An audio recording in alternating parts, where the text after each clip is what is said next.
hal biasa jika seseorang mengoleksi perangko, uang kuno, atau mobil antik.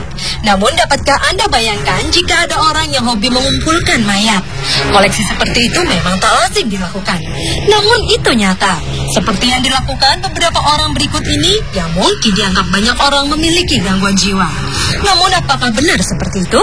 Berikut pengumpul mayat versi on the spot.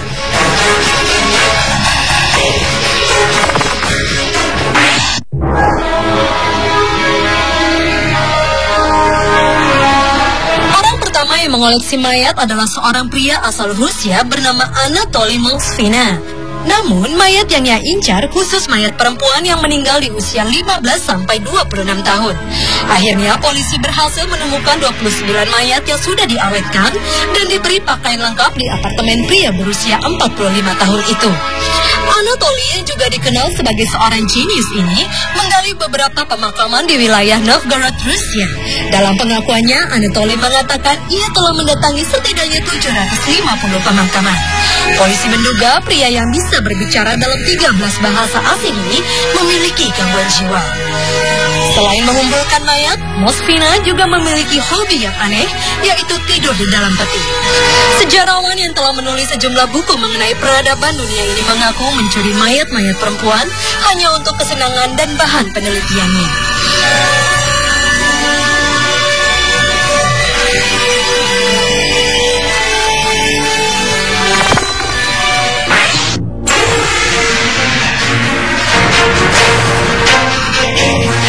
Pekerjaan yang dilakukan seorang nelayan di Cina ini barangkali paling aneh di dunia. Wei Xinpeng biasa berburu mayat di Sungai Kuning di Cina. Ia selalu memulai harinya dengan duduk di tepi sungai sambil mengamati air Sungai Kuning yang keruh. Ia yakin sungai itu pasti menyimpan mayat manusia, entah korban kecelakaan atau bunuh diri. Sesekali lelaki berusia 55 tahun ini mendayung perahunya ke dekat satu jembatan kecil di hilir. Di sana, ia sudah beberapa kali mendapatkan mayat yang tersangkut di celah besi. Dalam 7 tahun terakhir, pencari mayat adalah kegiatan rutin Wei. Ia lalu menjual mayat temuannya tersebut ke kerabat yang bersangkutan. Setiap berhasil menemukan mayat, ia akan mengumumkannya di koran lokal dengan menyebutkan ciri mayat tersebut sehingga kerabat dapat mengenalinya. Jika kerabat ingin membawa mayat tersebut pulang, mereka harus membayar uang tebusan sebesar $500 Amerika atau sekitar 4,75 juta rupiah. Pria yang mengaku telah mengumpulkan sebanyak 500 mayat ini berkisah, pekerjaan ini bermula ketika ia mencari anaknya yang hilang dan tenggelam di Sungai Kuning. Namun sayang, hingga saat ini anak Wei belum juga ditemukan.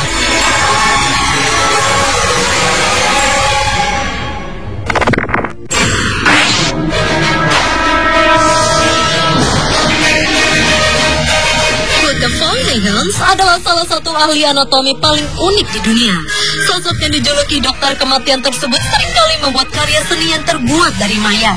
Tak hanya jasad manusia, bangkai binatang pun menjadi sebuah karya seni di tangannya. Sejumlah karya terbaru yang terbuat dari mayat manusia dipamerkan dalam pameran Body Worlds di Roma, Italia 2011 lalu. Termasuk mayat seorang ibu yang sedang mengandung yang sudah diplantinasi atau diplastikan. Mayat-mayat yang dipamerkan sudah mendapat izin dari pihak keluarga, sehingga Hute telah mengantongi izin resmi atas mayat-mayat ini.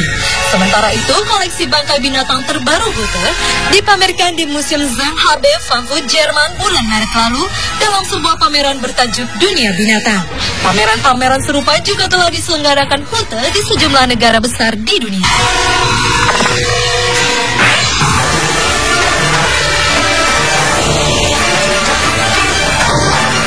Pengumpulan mayat tak hanya dilakukan oleh manusia, tetapi juga sebuah tempat yaitu di Gunung Everest, Himalaya, Nepal. Tempat bernama Death Zone yang terletak di ketinggian 26.000 kaki di lajur pendakian gunung tertinggi di dunia ini terkenal dengan kumpulan mayat yang diperkirakan jumlahnya melebihi 200 mayat. Padahal, bagi warga Nepal gunung ini merupakan gunung keramat dan sangatlah tidak pantas untuk dijadikan kuburan massal. Kebanyakan para pendaki tewas akibat kekurangan oksigen. Karena memang level oksigen di wilayah ini hanya sepertiga keadaan normal, sehingga para pendaki yang tak membawa tabung oksigen sendiri akan mengalami kesulitan bernapas dan akhirnya meninggal. Beberapa cerita pendakian tewas di kawasan ini cukup terkenal, salah satunya pendaki Indian bernama Sewang Paljor yang bermaksud menaklukkan puncak Himalaya pada tahun 1996 lalu. Namun malangnya di tengah pendakian ia terserang badai salju yang sangat besar sehingga terperangkap dalam sebuah gua dan tewas di sana. Hingga sekarang para pendaki dapat melihat mayat pria ini. Cuaca yang dingin memang membuat beberapa mayat tampak awet dan utuh walaupun telah tewas bertahun-tahun lamanya. Salah satu pendaki pertama yang berhasil ditemukan mayatnya di gunung ini adalah George Mallory dari Inggris yang mendaki pada tahun 1924. Mayatnya berhasil ditemukan pada tahun 1999 dengan kondisi yang masih bagus, hanya saja menghitam akibat paparan matahari berpuluh-puluh tahun.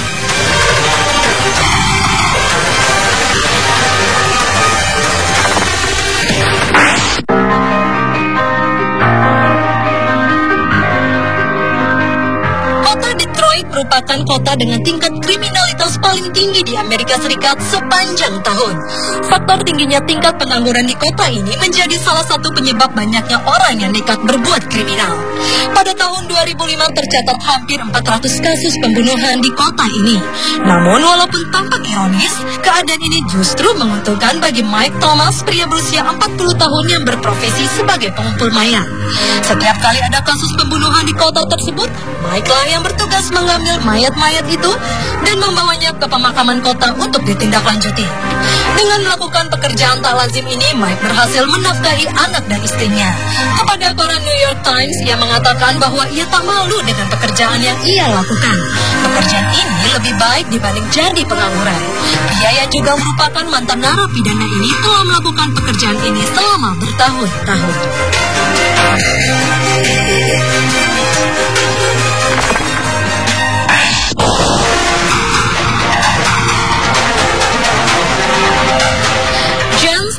Seorang warga Amerika Serikat berusia 91 tahun tampaknya sulit menerima kematian suami dan saudara kembarnya. Oleh karena itu, ia pun menyimpan mayat mereka di dalam rumahnya untuk menemaninya. Jane menggali kembali kuburan sang suami James yang meninggal pada tahun 1999 dan mengambil mayat saudara kembarnya John yang meninggal pada tahun 2009. Ia terkadang meletakkan mayat suaminya di sofa di garasi rumahnya dan meletakkan mayat saudara kembarnya di ruang sebelah kamarnya. Jane pun membekukan kedua mayat ini dalam kotak pendingin. Menurut pengakuannya, ia tak tahan tak bisa berbicara dengan mereka, bertemu dan menyentuh jika mayatnya dikubur di dalam tanah.